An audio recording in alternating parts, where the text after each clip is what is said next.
you doing? You look good. I'm good, brother. My hair didn't really turn out how I wanted it, but I'm rocking with it. Nah, it look good. It look good. Good to see your you. face. Huh?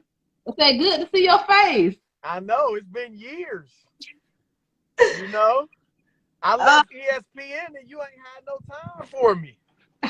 Brother, that's you. Look, I'm about to jump right into the show because I know we're gonna have fun. So, Chris Broussard, I'm gonna start it off how I like to start it off by giving you your flowers, bro. Oh wow! All right, you Yeah. never gave me my flowers when I was there, so this should be fun. Yes, brother. I only gave you a hard time, so yes. So enjoy this. You kept a brother humble.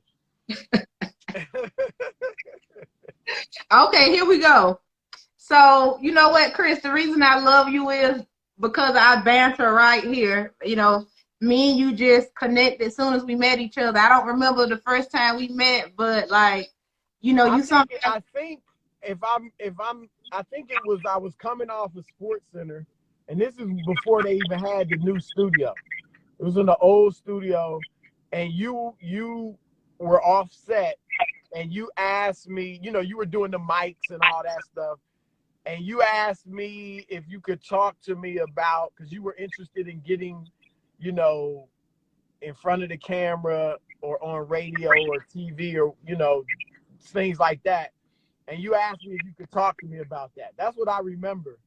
And Really? then I don't know if we talked right away or if it was, you know, the next week or something like that. But I think that was our first interaction. And I think you said something like you heard I was down or something like that. that I would talk to you or something, you know, like Yeah. you cool, so you'll talk to me, you know, and Is that all my this voice? and that. I hope that's not my voice right there. Nah, that ain't your voice. You people think I got a country accent? I'm glad you got a good memory because I don't remember that, but it definitely sounds like something I would say. Yeah, it was something like that. Something like that. Yeah, but my point is, you know, you always been cool with me. We could always debate, and then we just bounce right back. You like a play cousin. I don't gotta talk to you all the time, but when we talk, you know, we right back right here. Right. So, We had some deep conversations in the few minutes before going on Sports Center or coming off. right. Thank God I still had a job because I would get you fired up, boy. Nah, that was good stuff. Good stuff. So, bro, how you been living? I see you doing your thing. You on Fox Sports 1.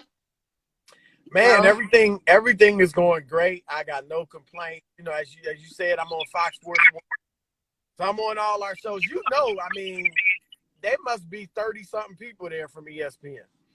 You know, I mean, Skip is there, Rob Parker, Jason Whitlock was, Emmanuel Acho now, Marcellus Wiley, and that's not even mentioning people behind the scenes. So it's I love it. I love the role I'm in, better than the role I had at ESPN. And then I have a radio show, a national radio show, myself and Rob Parker, called The Odd Couple, and that's on Monday through Friday. So it's great. And you know, I'm in Jersey now. I live in Jersey still. You know, with my wife, my kids just graduated from college. So they both graduated in May, and they're working. They got their own apartments. So I'm an empty nester. So I miss my girls dearly, but the empty nest ain't bad.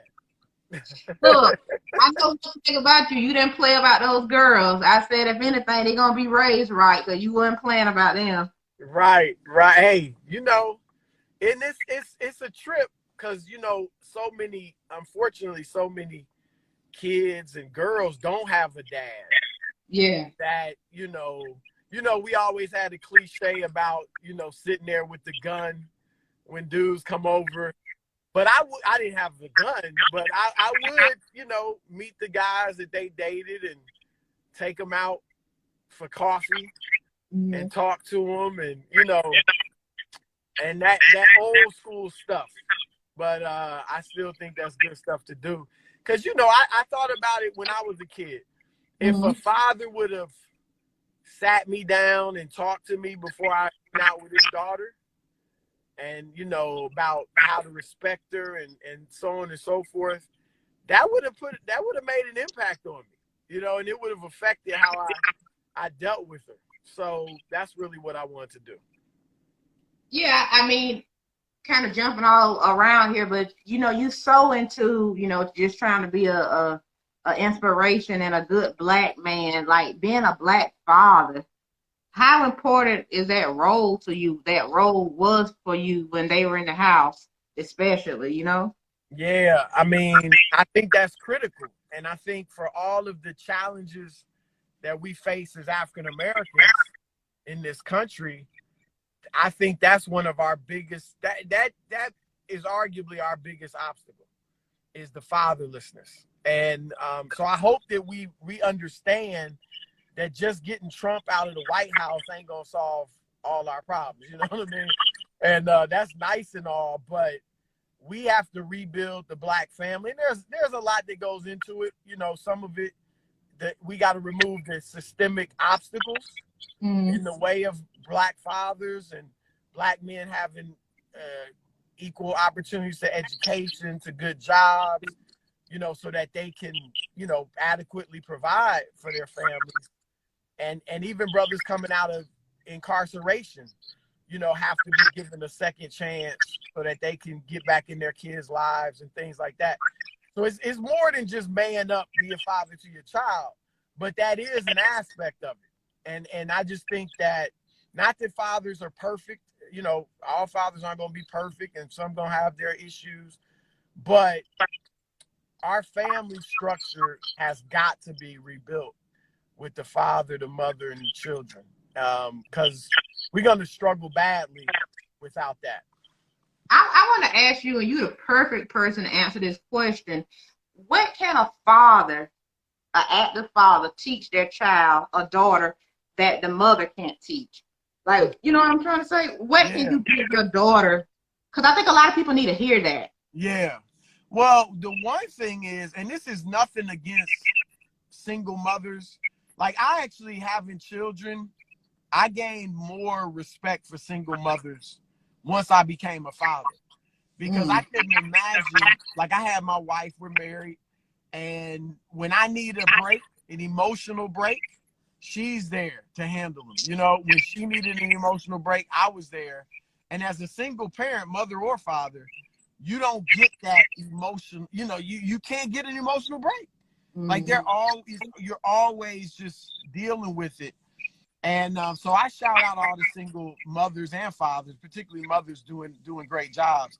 But just like a father can't teach a child certain things that a mother can, it's the same in the reverse. And so just the thing that immediately comes to mind is what men think. You know, like, I mean, I know what brothers. I'm a brother. I was in high school. I was in college. I was, you know, dating girls. I've been in the locker rooms. I know how dudes talk about women. You know what I'm saying? Yes. And women don't know that. I don't care what it is. I'm sorry. You know, obviously you hear the music and, you know, you got an idea about certain things, but they really don't know what men talk about in the locker rooms, how men talk about women, what they respect and don't respect about girls. And, you know, so those are easily things that I could talk to them about. Like, look, this dude, he's only after one thing, or this dude don't mean you no good, or whatever. So I think there's that. And I also think that seeing, like, living in the house with a father is important, because if you don't have that experience, you don't know. Like, my wife grew up in a single parent household. And so she never saw the interaction of a husband and wife, or a man and woman living together. Wow. And so she kind of had this idealized view of marriage, in my opinion. And so when we first got married, every time we had like an argument or disagreement, she was like, you know, tripping. Like it lasts a week in her mind. Like, oh my gosh, we got these issues. And I could just move on right away. And I'm not talking about huge issues, but, you know, I could move on because my parents did, you know, my parents been married now 55 years. And so I saw the interaction of a husband and wife. And I saw that when you have an argument, when a husband and wife have an argument, that don't mean they don't love each other. It don't mean, oh, we got to get divorced. You know, we got issues. I mean, that's a part of marriage. Yeah. Just like when I had a brother, a younger brother, and we fought all the time. But that didn't mean we didn't love each other. That's just a part of being siblings. And so when my daughters would have arguments and fights, you know, it wasn't a big deal to me because I know that's how siblings are a lot of times. So I think that, you know, if you don't see that interaction between husband and wife, when you get married, there could be some things you got to learn that, you know, you could have picked up just by seeing that. But that's why I think it's important. And I do this, you know, we do this with men and stuff to give marital training, you know, to men and women, especially nowadays when you don't have as many, you know, two-parent households. You got to kind of train men and women in what it's going to be like to be married, you know, what to expect, how to handle certain situations, things like that. And you've been married 24, 25 years? 25 years, yeah. Wow. What would you say is the reason why you've been successful in marriage? One of the big reasons you think? I mean, honestly, the ultimate reason is God. Is our faith in God. Like, our faith in God is real. You know me.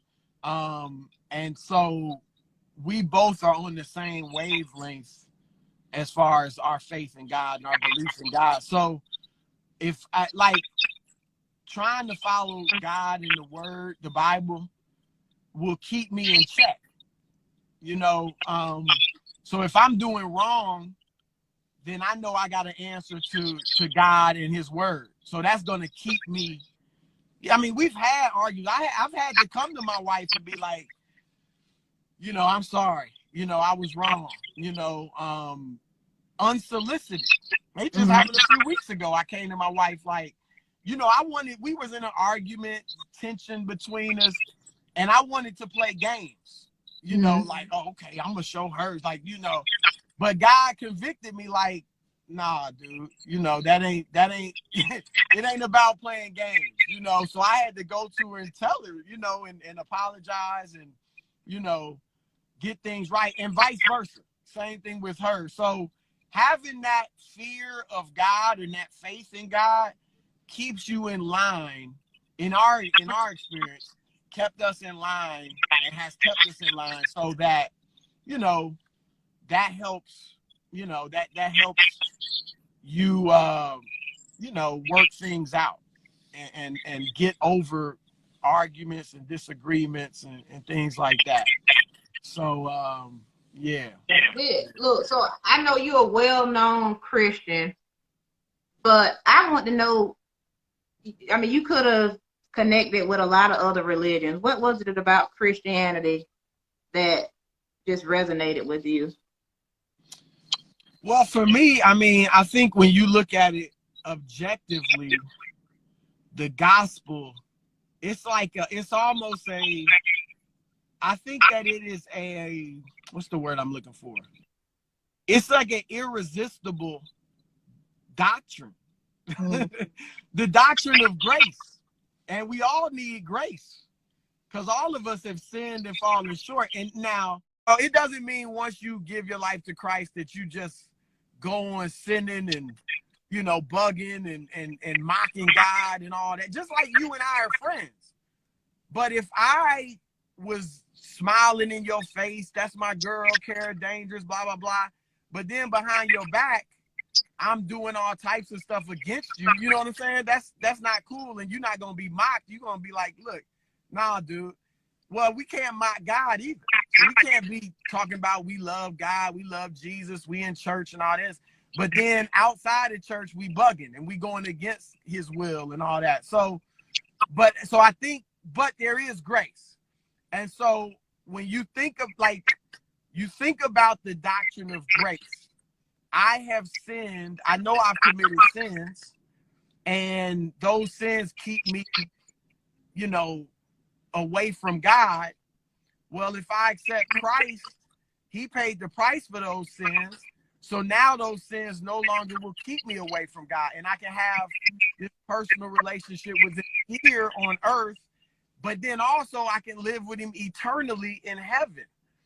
And so despite the things I've done, and as I try now that I've accepted him to live right, to walk right, if I do stumble and fall, I'm forgiven. You know what I'm saying? Like, I can repent and be forgiven. So I think that doctrine is irresistible. And the problem is that a lot of people, instead of looking at the doctrine and the story of what Jesus Christ did, we look at people that claim to be followers of Jesus that be bugging, right? And so, but we have to know the word, where just because somebody says they follow Jesus, you know them by their fruits. So if they say they follow Jesus, but they out there, they are racist, they a slave owner as we go back in history, or they're they're a womanizer or whatever, then don't look at that person as a representation of the gospel. Just look at Jesus. And then we as blacks, there's always this notion or this myth out there that Christianity is the white man's religion. Yeah. And I think I get that. I mean, I could go through all types of history to show that it's not, because Christianity was actually in Africa before Europe. Most of the early theologians, Augustine, Tertullian, Origen, and Athanasius, were African. Ethiopia is arguably the oldest Christian country in the world. There's blacks all throughout the Bible. People that I always tell people. I always people was in Africa and they don't want to believe that. Yeah, our lack of our own knowledge, our history is a problem for us. But so I could go through all that, but I get black men. Look, whites control every aspect of our lives, outside of our personal interactions with each other, because they control the economy, they control the educational system, they control the judicial system. Even if you got a black face, when Obama was president, they still controlled everything. And so we have to adjust to that. We got to adapt to that. We have to assimilate to that.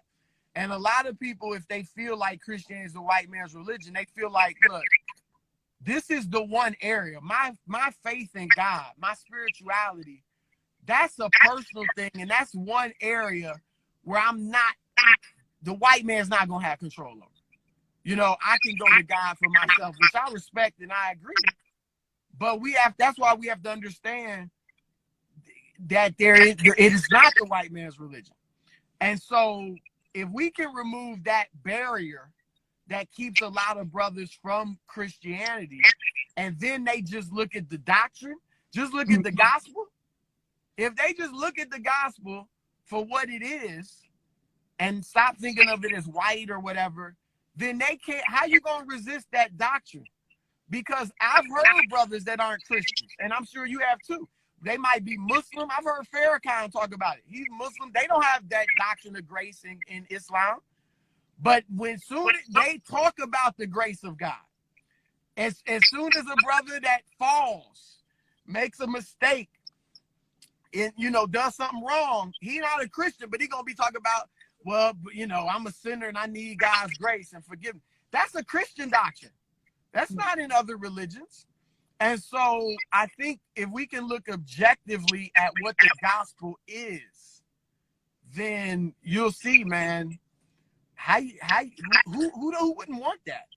Because ain't nobody on earth that is sinless, and so we need God's grace. So I guess that's one of the things that led me to it. I love that. I heard you say somewhere other races who love Christianity, they're forgetting the part about love, and when they see black people being discriminated against, they're not using that part of the Bible where that's wrong. I kind of want you to expand on that a little bit. Yeah, I mean, in America, you know, a lot of people talk about, oh, America was founded on Christianity and all that, and we understand. I mean, it's undeniable that there were certain Judeo-Christian principles, right, that have been foundational to this country. But the fact is that the God of America, when it was founded, was the idol of white supremacy. Mm-hmm. That's really what America was founded on, was white supremacy. And you know it because a person or a country's God, when it's their God, everything else is submissive to that. Everything else comes under that. And so when you look at America, whatever it was, whether it was history, whether it was economics, whether it was whatever the case, everything came under white supremacy. And even religion, even the Christianity of America, if, you know, so-called Christianity of America, when it came to who had the final say, Christianity and the Bible or white supremacy? White supremacy had the final say, even among these people that claim to be Christians, right? Because instead of loving your neighbor as yourself, loving your black neighbor as yourself, doing unto your black brother or sister as you would want done to you, instead of that, where you would have let Christianity take control, they let white supremacy take control. So they ignored the Bible and said, no, white supremacy is telling me to oppress them, to discriminate against them, to rape, beat, castrate, you know, whatever against them. And so that was the God of America, white supremacy. And so today, to your point, a lot of whites, you know, they don't, you know, they still are serving, perhaps even unknowingly, that God of white supremacy rather than the God of the Bible. Because, I mean, you don't even have to be any type of deep theologian to know that as a Christian, you could never treat black people and other people of color the way we've been treated in this country. It's just impossible. Like, so, yeah, I mean, so I just think if you call yourself a Christian, white, black, Asian, Hispanic, whatever, then try your best to follow the words of the scripture. And, you know, if we did that, we would be in a much better place, I think. And I think there's no doubt race relations would be in a much better place in this country. Yeah, I think the whole talk that's going on this year, when you read people comment, a lot of people were put off by some folks that were supposed to be Christian, but had no issues with some of the discriminatory things that Trump would say. And, you know, it's two type of people. It's a person who can look at people who are Christians and they say crazy things and they don't blame the religion. Right. But it's another set of people who always want to blame God for what people are doing, if you get what I'm saying. So if I'm a Christian and I do something wrong and somebody who's not a Christian sees it, they immediately want to attack the religion, not knowing that us as Christians, we can fall short, and that shouldn't be put onto God just seeing us fall short. But we're going to fall short because we're human. But I think sometimes they just get a bad rep because people want to just trash all of it instead of understanding that it's not perfect. You know, you are aiming to do better and, you know, keeping a clean and clear heart. Right. That's a great point. Like I said, I think people, instead of looking at Christians as, you know, the sole representation of the gospel, we should look at Jesus and look at what he preached and what he did. Now, that's not to say that we as Christians shouldn't be an example, you know, that we aren't called to live a moral life. I mean, we definitely are. And, you know, I do understand we're human. So if a person's always talking about Jesus and this and that, and then they out there illing, then it's going to have an impact. I think we as Christians have to understand that grace, there's two parts to grace. There's the unmerited favor, right, of God, where even though we don't deserve it, God forgives us for what we've done if we repent. And then there is the power that comes with grace.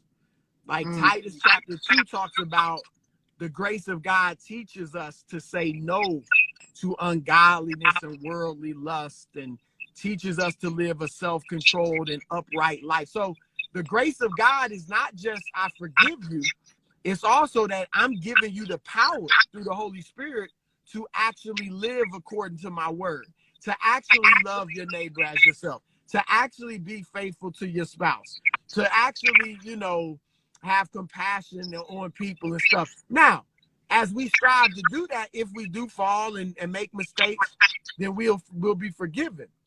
But it shouldn't be viewed as an excuse, you know what I'm saying, for us to go out and get buck wild. And so, like, one thing with me as a parent, my daughters, you know, I mean, we were telling them about God as they were growing up their whole life. And I used to think, you know, one thing that helped keep me walking right, not the main thing, but it was a factor, was, man, if I'm telling them about Jesus all their life, and if they find out if I'm cheating on their mother or something like that, then what is that going to do to their faith? You know what I'm saying? They're going to look at me like, man, he's been telling us about this. Live this way, do this, do that. God loves you. Jesus loves you, this and that. And he was out there doing this. Like, it could really wreck somebody's faith. And so, you know, and I told them the importance of having their own relationship with God. And so hopefully, ultimately, you could even overcome that, right? If a role model of yours or a parent or somebody really disappoints you in their walk, you have to know God enough for yourself where that can't ruin your faith. But, you know, I do understand the importance of walking right. Well, let me take it here because I want to get on a couple of other topics too, not just religion. But how do you navigate in the entertainment business being a man of faith? Because a lot of the business is godless. And I just want to ask you that because you're someone who stands your ground just like I do. I feel like you're a little bit more calmer than me. But I just want to know, does they ever comment you that you do speak out about Black issues, that you do say, no, I don't like this because it's not the right way to be? I mean, how do you navigate? Because just for an example, when I first moved up north, and I mean, of course, coming from the South, we know this, but it was so many people who didn't believe in God or just who had different tendencies than I had. Like, I liked hugging people back in the day. And for a lot of people, that's weird up north. Like, just how do you make it being who you are in this industry? You know, it's a few things. And obviously, thankfully, I'm not in Hollywood. You know what I'm saying? And I do know a lot of Christian brothers and sisters in Hollywood, and they may have a much harder time of navigating it than me. But for one, I looked at a lot of my heroes, and some of my heroes were Frederick Douglass. I mean, in addition to like Jesus, obviously, but Frederick Douglass, Harriet Tubman, Sojourner Truth, Marcus Garvey, and I looked at the strength that they had. Like Frederick Douglass, I mean, one of my favorite speeches is the speech he gave on the 4th of July. Like, what is it's in something called something like, what is 4th of July to the Negro? Because we were in slavery, right? And America's celebrating Independence Day. And he gave that speech in front of politicians and whites, you know, when blacks were in slavery and obviously subject to all types of violence. And so I looked at that boldness and that strength, and I said, man, these people were strong, and they were outspoken, and they spoke up about their belief in God, and they spoke up about their love for Black people. And so those are the people that I wanted to be like. I mean, look, you know, I love basketball, football, all that. But my heroes aren't Magic Johnson and LeBron James and, you know, OJ Simpson. I mean, OJ's probably a bad example. But, you know, like football and basketball players. I mean, I love what they do. They're great and they're good. You know, some of them are really good role models and good people.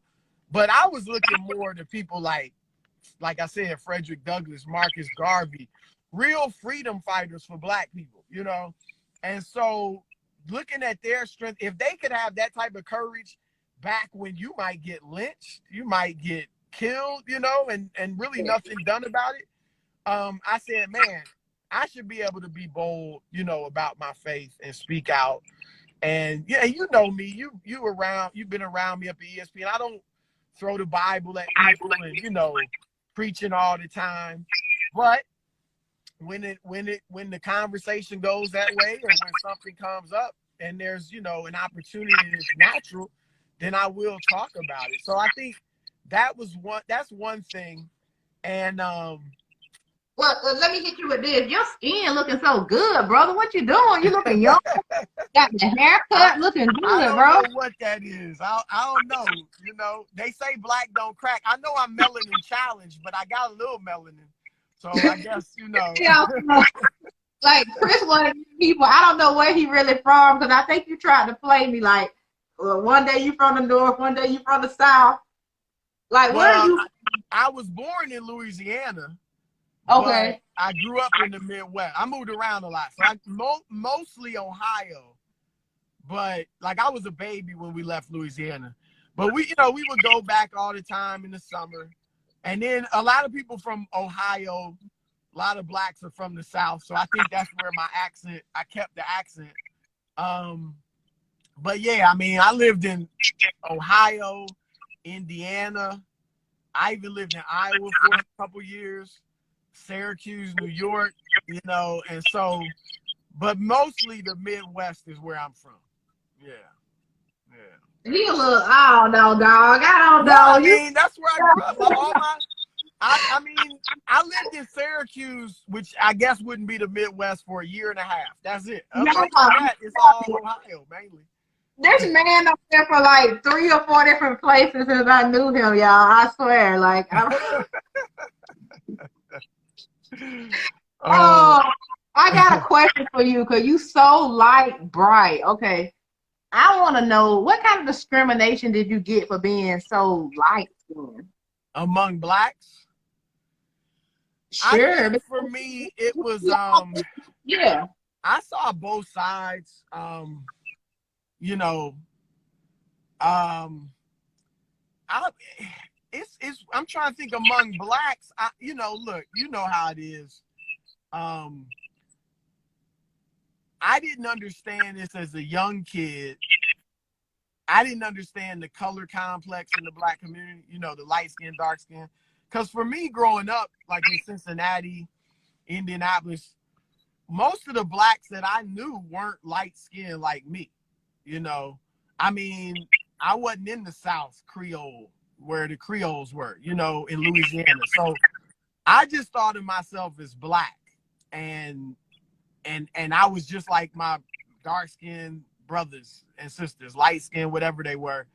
But I know it was all the girls like to mess with my hair and comb my hair, braid, plait my hair, you know. All that. And back then I had a big afro in the 70s, you know. And okay. I didn't understand it as a kid. I didn't understand, you know, as I got older, you know, and start dating.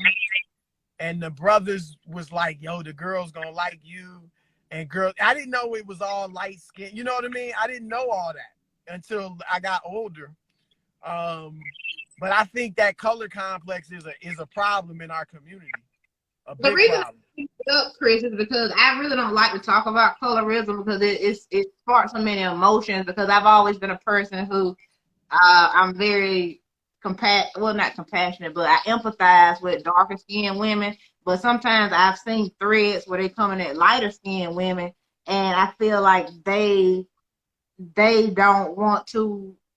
They want to say that lighter skinned women don't understand what they go through, but yet they don't want to understand what lighter people go through as well. Because I know a lot of lighter people got picked on as well. I mean, it's just we all black. I had cousins, girls, who Yeah. have really straight hair, like straight, and they would get teased by a lot of black girls. You know, you think you white or you think you better than us, and you know, mess with your hair and all that. Among white people, when I would be sometimes around whites who wouldn't know I was black, I would hear their racist comments, you know what I'm saying? The N-word or whatever. And so I got to see a lot things that the average black person doesn't see because, you know, people know they black right away. And and there were some, I do think obviously, like, because at a certain point, like in junior high, like 7th grade, we moved from black neighborhoods to, we were in mostly white neighborhoods for junior high and high school. And so I got to experience that and really saw what a lot of whites think about blacks. I had situations where, you know, parents wouldn't let me date their daughter because I was black. So I saw stuff like that. But yeah, the colorism is bad. And I think, you know, especially with the George Floyd thing, you know, 6 months ago, whatever it was, there was a lot of talk, and still is, about eradicating white supremacy from America, right? And that's right. We should eradicate it. But I say to African Americans, let's also eradicate it from black culture. Because I think white supremacy is rampant in black culture. It is an integral part of black culture. And there is light privilege. Just like there's white privilege, there's light privilege. And I'm not saying as light-skinned blacks we don't have issues and even within the race, but in black culture, light skin, especially women, it's a privilege, you know, because a lot of blacks, too many black people have white beauty standards. And they judge a woman's beauty based on how white she looks. They don't consciously think that, but they're judging her by her skin color. Is it light? Is it closer to white people? Her hair texture, is it somewhat straight, closer to white people? You know, and that's a beauty standard that your typical black woman can't ever live up to. Just like if it was reversed and everything was based on a black beauty standard, a white woman could never live up to that. Right. And so it's a real problem, I think, in our community. And, you know, we got to eradicate that. Because what it says, if we want whites to get rid of white supremacy, but we don't want to get rid of it within our own community, it is like we really don't have a problem. It's like we're saying we don't have a problem with oppression, discrimination, and prejudice. We just don't like the fact that y'all got the power and we didn't at the bottom part. You know what I'm saying? Because many black men that hate racism, they practice colorism within the black community. You know, they look down on dark-skinned black people or women in particular. You know, and so I think they look on black women in general. Whether you dark or light skin, if you prefer white women, you're gonna prefer white women across the board. But I get what you're saying. It's like, damn, I used to wonder why I would see brothers date a white girl who I'll just say wasn't all that attractive, right? And many, like a lot, and I would be like what? I don't get it. But then when I realized, I was like, well, if your beauty standard is white skin and straight hair, then any white person is gonna look good. Any white person is gonna look good, you know. And so I hear you. And look, I've benefited from that in my life, even among blacks, you know, pretty boy and all that stuff, you know. but if we really want to become, you know, stronger as a people, we have got to erase colorism from our culture. You know, it doesn't make sense for Black people to have white standards in their culture. That's unnatural. Let me leave it right there because it's like so much I gotta talk to you about. We could talk forever, but I want to know a little bit about your experience with the HBCUs because I know your family set up a scholarship. Is it pronounced Burley and Florence Broussard scholarship funded for Xavier? Yep. Tell me a little bit about that. Yeah, man. My father was the first person in our family, Broussard family, to go to college. And he went to Xavier down in Louisiana, which was an HBCU, only Catholic HBCU in the world. And following him, he had 3 siblings. They all went to Xavier. His cousins followed them. I mean, there must have been 15 to 20 Broussards go through Xavier since I've been alive. My uncle still holds the record for point basketball. He was a great basketball star. He still holds the record for points per game at Xavier, 38 points a game. And then my parents on my mother's side, they went to Southern in Baton Rouge, which is HBCU as well. And my grandfather on my mother's side is actually, he's the reason they started night school at Southern. Now, my grandfather, he's dead now, but he looked white. Certainly as an older man. I mean, younger, he might not have looked as much. But if you saw him, you would think he was white. And his wife was brown skinned. And so he wanted to go to night school to get his degree in business. So he went to LSU, Louisiana State, and they told him he couldn't go there because he was Black. And so they created the night school program at Southern just so he could actually go there and get his degree in business. You know, so yeah, my family has a long history with HBCUs. My brother went to Howard. I had his daughter went to Howard. One of his daughters went to Howard. So my cousins that went to Howard. So yeah, we have a long history. So our family set up that scholarship, you know, to help Black students going through Xavier. I have a cousin now that's at Xavier. And so yeah, it's important. And I think, you know, we need to do our best to build up HBCUs.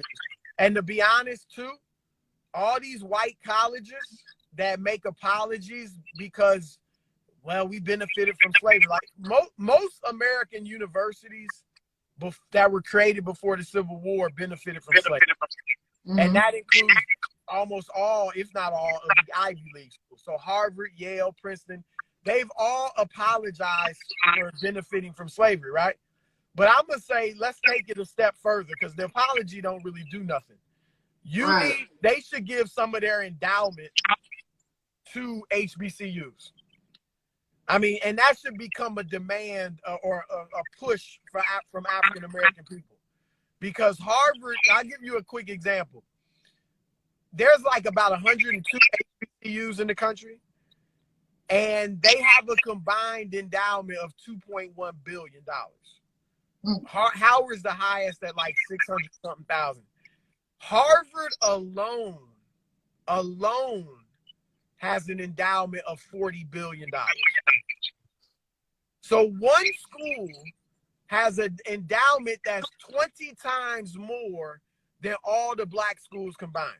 If Harvard gave just 4% of their endowment to Howard,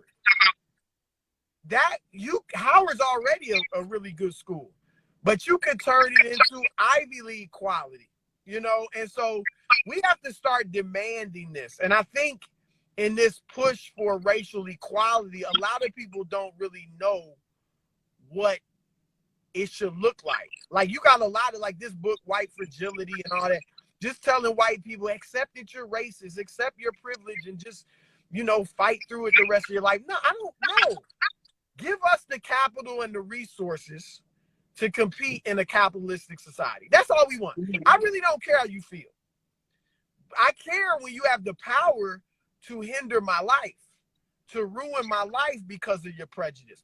But if you give us the capital and the resources, just like you've given to the white community for most of American history, all of American history, then your little prejudices and biases won't really have the power. And that's really what we need. And so that would be an example. And that wouldn't even hurt Harvard. You know, that wouldn't hurt Harvard to have, instead of $40 billion endowment, you got $37 billion. No, it wouldn't. You know? Budget, but it would do wonders for Howard. So things like that. Okay. Bam. Just like that. So I had a very important question for you. Like probably the most important question this whole interview. Chris, why are Kappas so soft? Wait, first of all, you know me. Am I soft? Am I soft? Look, I just want to know why Kappa's so soft, dog. Okay, hold on. Who is Mike Tomlin soft? No. Mike Tomlin's the Kappa. I just heard y'all was soft, dog. Wilt Chamberlain, Oscar Robertson. I mean, nah, we ain't soft. But you know, there is that pretty boy image, right? That's the image. So I think people think of it like that. You know, but nah, that's the only thing I can think of, because I play as hard and a couple of weeks. He wouldn't let me touch his sweater. I was like, let me just see your sweater. He was like, nah, you can't touch my sweater. I'm like, who is that? I had dated a Kappa for like a couple of weeks, and I just wanted to like wear his sweater. He wouldn't let me wear it. He wouldn't let me touch it or anything. I'm like, man. I just had to brush about it. I know. Well, look, everybody been asking sports questions since they've been on here. They want to know, is LeBron, is he still the best player in the world? Like, I saw this question come across a couple of times, so I just kind of want to ask you that since you are the sports guy. I do think LeBron is the best player in the world. I mean, he's not the GOAT. He's second. Jordan is the GOAT. But yeah, LeBron is the best player now. Now, look, he's going to be 36 this month, in December this month. At some point in his 18th year, at some point he's going to fall off.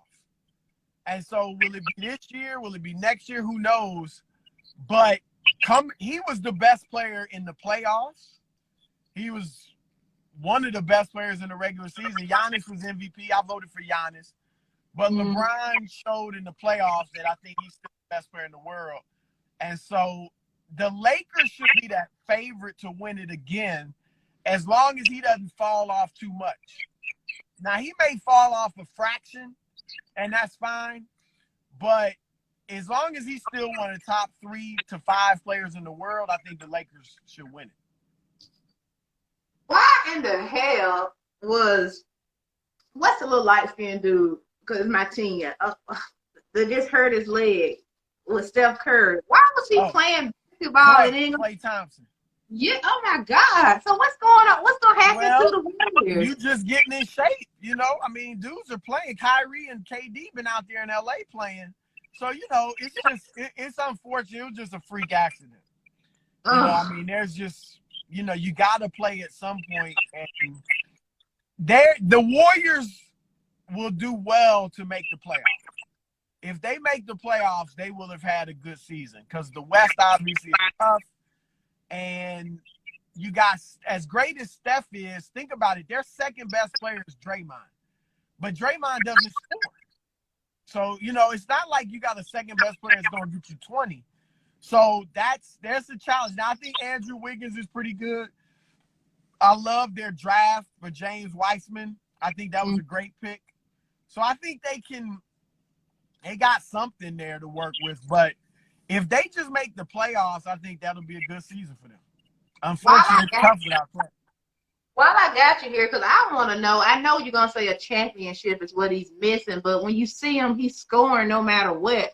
it just seems like people don't take James Harden seriously as somebody who could be a great, but he's like unstoppable with his little step back movements. What is he missing besides obviously a ring? Like, do you feel like he gets the respect he deserves, or?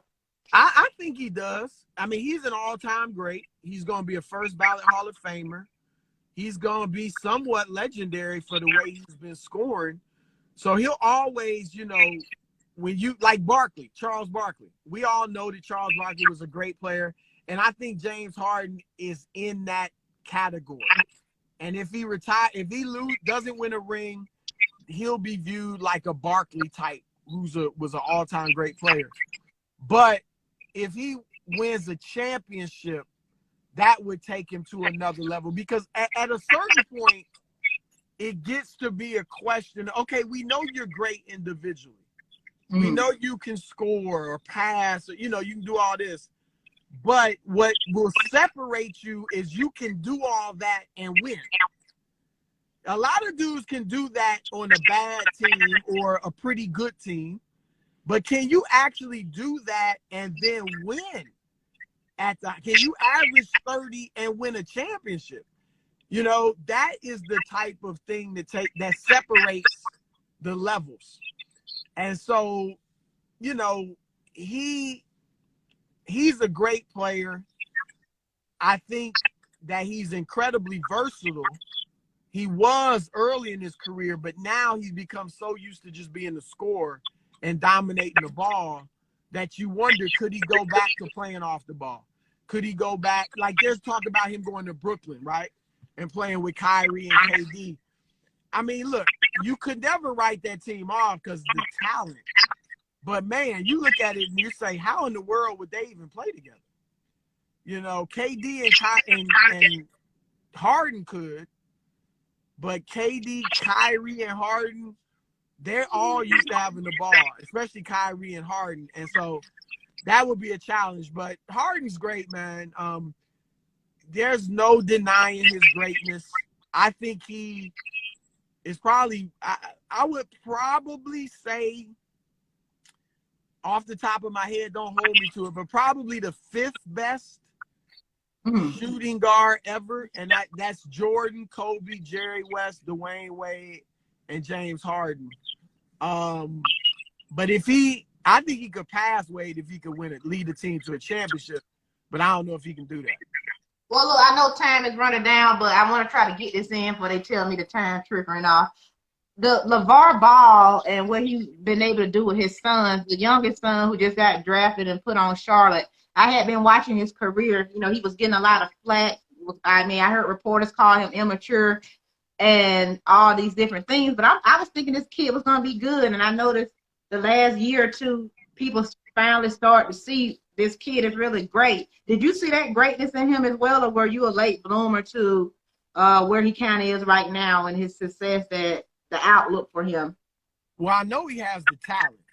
Okay. I mean, there's no question about that. And I saw him, you know, I was out in LA a lot working for Fox, and I saw him at the Drew League, a lot of pros playing there. He's nice. I mean, he could be better than Lonzo.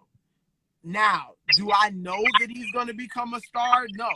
He's got the potential to, but he does have to mature. From what I'm told, talking to people around the league that interviewed him for the draft and things, that he does have to mature, which is not unusual for a kid that's 18 or 19. But, you know, he hasn't played a lot of serious basketball. That's going to be a challenge. Like, when he was in high school, people see the videos, they cherry-picked, right, him and his teammates, and he could shooting half-court shots. Just whenever he felt like shooting, he could throw it up. And then when he went to Lithuania, that was exhibition season, right? And then he comes back and plays for some prep school in Ohio, which was all built around him.